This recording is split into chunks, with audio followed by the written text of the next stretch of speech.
Vamos a hablar de un personaje de la historia que vencería al gran imperio británico sin armas y sin guerras. Aunque la pregunta real es, ¿realmente los venció? Hoy vamos a hablar de nada más y nada menos que de Mahatma Gandhi. Y como siempre, un poquito de contexto y un poquito de historia. ¿A dónde nos vamos? Nos vamos a la India a finales del siglo XIX. Y esta India, en este momento, estaba siendo gobernada por nada más y nada menos que por el Imperio Británico. No era una colonia cualquiera, estamos hablando que era la mismísima joya de la corona de este imperio británico, ya que proveía a este gran imperio de recursos, de impuestos, de comercio y sobre todo de mano de obra. Tenía una riqueza gigantesca y es por esto que la conocían como la joya de la corona. Pero que en esta India teníamos un sistema profundamente desigual. ¿Y por qué era esto? Se preguntarán. Porque las decisiones eran tomadas por estos británicos, la economía era controlada desde afuera y la población local tenía muy poco poder. La India producía toda esta riqueza, pero no la controlaba. También recuerdan que estos británicos usan mucho el divide y vencerás. ¿Y cómo dividían? Se preguntaron ustedes. Pues utilizaban fomentar lo que eran estas religiones distintas, estas castas, además de la diferencia entre las regiones y las mismas lenguas. Y así es como en el año de 1869 llegaría y nacería Mahatma Gandhi un 2 de octubre, donde nacería en Porbandar, al oeste de la India, y no nacería en una familia pobre per se, sino que esta familia Gandhi tendría una posición relativamente estable y privilegiada para estos tiempos, ya que recibiría la educación y tendría acceso a estudios de alto nivel. Más adelante viajaría a Londres a estudiar Derecho, y esto es clave porque tendría el primer contacto con el mundo británico y con el cómo funciona. Aquí hay que mencionar esto, es importante. Gandhi no nacería como este gran líder revolucionario, sino que al inicio era muy reservado, era inseguro e incluso era súper tímido al hablar. Pero después de terminar estos estudios en Londres, como les comenté, decidiría viajar a aceptar una propuesta de trabajo a nada más y nada menos que a Sudáfrica. Y es justo aquí donde todo se rompe y todo cambia. ¿Qué es lo que pasaría aquí? Gandhi dejaría de ser abogado para convertirse en algo más. Estamos hablando que en 1893 Mahatma Gandhi llegaría a trabajar en su primer caso y la verdad es que pensaba quedarse solamente un poquito aquí. Pero aquí descubriría algo brutal. ¿Qué es esto? Se preguntarán. Que aunque era abogado, en este lugar, para muchos, si no es que para todos, seguiría siendo inferior solamente por ser un indio. Estamos hablando que había discriminación abierta, segregación racial y humillaciones constantes. De hecho, en un viaje en tren, Mahatma Gandhi compraría un ticket de primera clase, pero un pasajero blanco que estaba en ese vagón protesta de que no debería estar ahí y Gandhi sería expulsado de este vagón, arrojado a la calle en plena noche. Aquí entendería algo importantísimo. Estamos hablando de que no era algo personal hacia él. Era un sistema completo de discriminación. Sabía que no podía enfrentar a estas personas, pero debía enfrentar al sistema. Así que a partir de aquí, iniciaría con una estrategia muy distinta a lo que se había estado usando a lo largo de la historia. Estamos hablando de nada más y nada menos que de la resistencia sin violencia. Es decir, desafiar a las leyes sin las armas. Gandhi llamaría a esta idea Satyahara, que es una resistencia basada en la verdad, en la desobediencia civil y en la firmeza moral. Es decir, luchar sin destruir. Así es como empezaría a organizar. ¿A quién organizaría? Se preguntarán. A comunidades indias, haciendo ciertas protestas pacíficas y sobre todo campañas contra estas leyes discriminatorias. Gana visibilidad,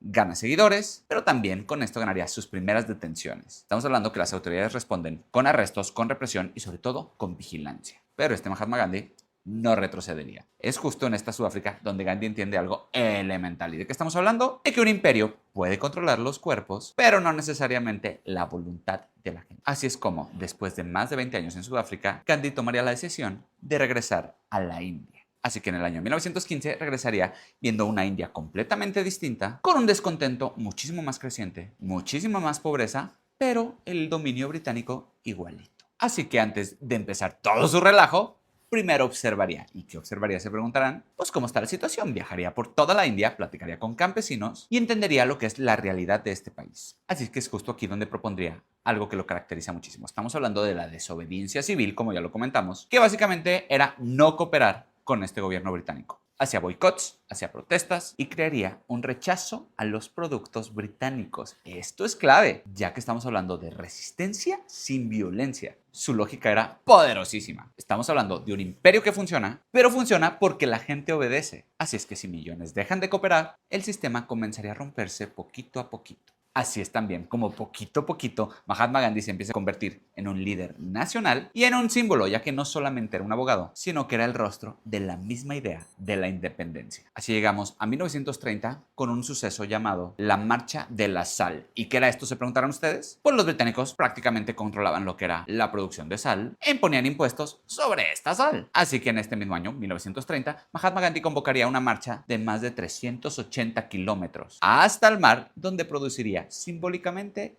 esta sal. ¿Qué haría con esto? Desafiar nada más y nada menos que a la ley británica. Esta imagen le daría la vuelta al mundo, ya que un hombre pacífico está desafiando al imperio más grande de este planeta y sobre todo lo está haciendo sin armas. Obviamente los británicos responden, lo arrestarían varias veces, pero cada arresto aumenta su influencia, es decir, le sale el tiro por la culata. Y con este aumento de influencia, pues obviamente este movimiento ya no podía ignorarse. Así que después de décadas de resistencia, liderados por estas ideas de Gandhi, la idea de esta independencia se empieza a convertir en una realidad. Estamos hablando que llegaríamos al año de 1939, sí, con la Segunda Guerra Mundial, donde este imperio británico obviamente necesita ayuda y necesita recursos. Estos recursos incluyen a la India y muchos líderes indios se hacen la pregunta correcta. ¿Cuál es esta? ¿Cómo vamos a luchar por la libertad cuando nosotros no somos libres? Así que llegaría el año de 1942 con una idea. Esta idea se llama Quit India. ¿Qué es esto? Se preguntarán. Pues era una demanda, o más bien dicho, una exigencia a este imperio británico de que los británicos abandonen a la India. ¿Cómo responderían estos señores? Obviamente con arrestos otra vez, arrestando a Gandhi otra vez, junto con otros miles de líderes. Pero este movimiento independentista ya es demasiado grande. Así es como este control británico empezaría ahora sí a desgastarse de verdad, y después de esta guerra, el imperio británico quedaría completamente debilitado. Así es como mantener este gran subcontinente se vuelve algo dificilísimo de hacer y la independencia se ve como algo inevitable. Y justo aquí es cuando brotarían los grandes problemas causados por estos ingleses. ¿Cuáles serán? La división. ¿Cuál es la división más fuerte de todas? Obviamente, la división religiosa. Estamos hablando de los hindús y los musulmanes. Así llegaríamos al año 1947, donde estos británicos tomarían la decisión de partir a la India. Ya tengo este video, está muy bueno, lo pueden ver aquí abajo. Para no hacerles el cuento largo, la India se divide en dos, es decir, en India y Pakistán en este momento, para que después naciera Bangladesh, y se convertiría en una de las divisiones más traumáticas de la historia y del siglo XX. ¿Por qué era esto? Porque a partir de un día, millones de personas de este subcontinente tendrían que cruzar fronteras improvisadas, unos hacia la India, otros hacia Pakistán, creando un caos absoluto con violencia brutal, asesinatos y desplazamientos terriblemente violentos. Gandhi, en lugar de celebrar esta independencia, empieza a intentar detener este odio, pero es demasiado tarde. A pesar de pedir reconciliación, ayunos y llamados a la paz, este conflicto ya estaba fuera de control. Así es como India logra su independencia, pero no fue de una forma pacífica como Gandhi lo hubiera esperado. Y no precisamente contra los británicos, sino contra ellos mismos. Así es como nacería este país libre, pero profundamente herido. Así es como, después de esta independencia, Gandhi pasaría sus últimos meses intentando evitar que esta India se destruya a sí misma, intentando detener esta violencia que todavía existía entre los hindús y los musulmanes que se quedaron en los países distintos. Y obviamente, pues había gente que estaba de acuerdo en esta división, y estos se convertirían en enemigos de este señor Mahatma Gandhi. Como lo veían como demasiado conciliador, y algunos hindús lo veían como demasiado cercano a los musulmanes. Así es como llegaríamos al 30 de enero de 1948, donde en Nueva Delhi Mahatma Gandhi sería asesinado por Nathuram Godse. ¿Quién era este? Se preguntarán. Era un extremista hindú que no estaba de acuerdo con esta conciliación que Gandhi estaba haciendo y terminaría con la vida de este señor, creando así la noticia que conmocionaría al mundo entero. No estamos hablando de la muerte de un líder político, sino de un símbolo global, ya no solo nacional. Esta figura de Mahatma Gandhi inspiraría a personajes de la historia fuertísimos como el mismísimo Martin Luther King Jr. y Nelson Mandela. Y es justo de esta manera que iniciarían